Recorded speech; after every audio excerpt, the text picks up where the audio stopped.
Hello everybody, here we are today and we're going to be doing a recap over the Western Final between the BC Lions and the Winnipeg Blue Bombers. Now before we start, please make sure to subscribe if you're new to me or the CFL, whatever the case may be. That being said, let's get on into it. So going into this game, you had a rematch of the Western Final. You had the 14-4 Winnipeg Blue Bombers taking on the 12-6 Lions, hosting them at IG Field. Their fifth straight sellout as things continue to build for this atmosphere and this fan base. So happy for them. Hoping personally for a Lions win as a Lions fan going into this one.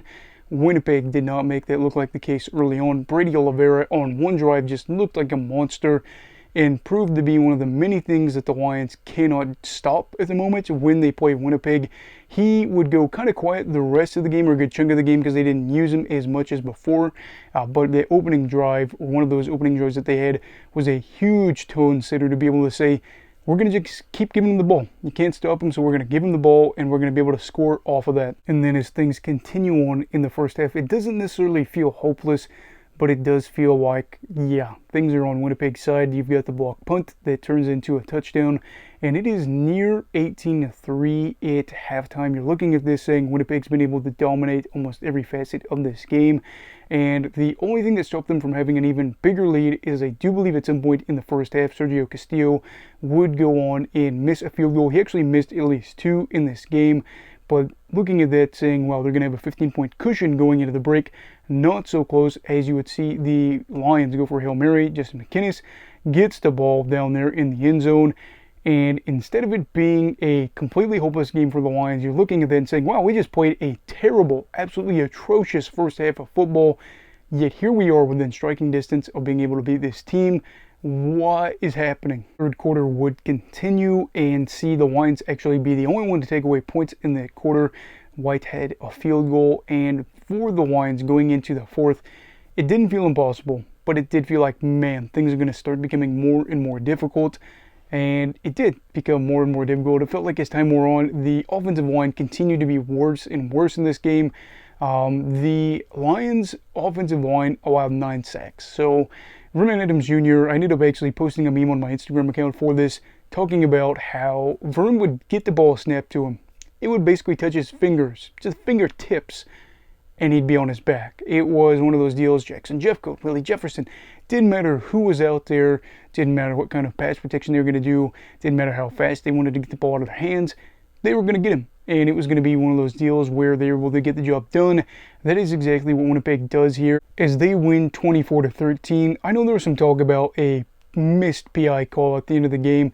As a Lions fan, I'm not even going to try to be biased or anything. I just 100% think that it wouldn't have mattered. Let's say that they do a interference call, and then we're able to get the ball in the first down late in the fourth. Would have been like the dying minutes of the game, and we're able to score.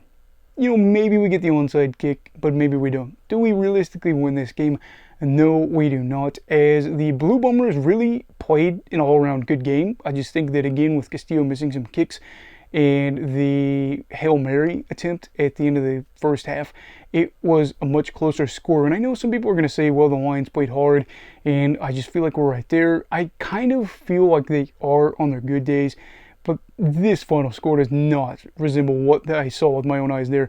Couldn't stop Oliveira. They were not able to really get anything going for huge stretches of this game, just outright getting dominated. Offensive line getting dominated.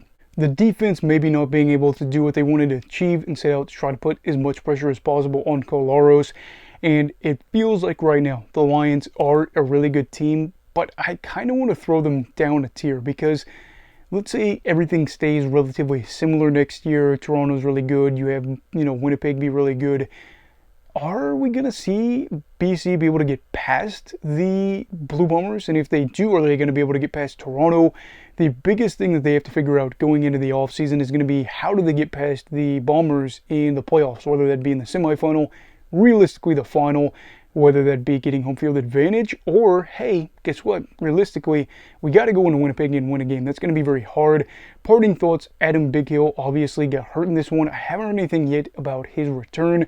I hope he doesn't miss the Grey Cup, because I would love to see him go out there and play. Been a huge part of this team and what they've been able to achieve over the past multiple years. But yeah, Winnipeg continues to be that team on top out west. 4 straight trips to the Grey Cup. This is not that same Winnipeg team that you saw even a few years ago, where everybody kind of made jokes about the championship drought. They are the team that runs the CFL at the moment, and Toronto will, I guess, kind of be up there, but we will see going into next year. What are your thoughts on this game? Let me know down below in the comments. Also, please make sure to like this video if you enjoyed it, subscribe if you're new. Everybody stay safe, and have a great night.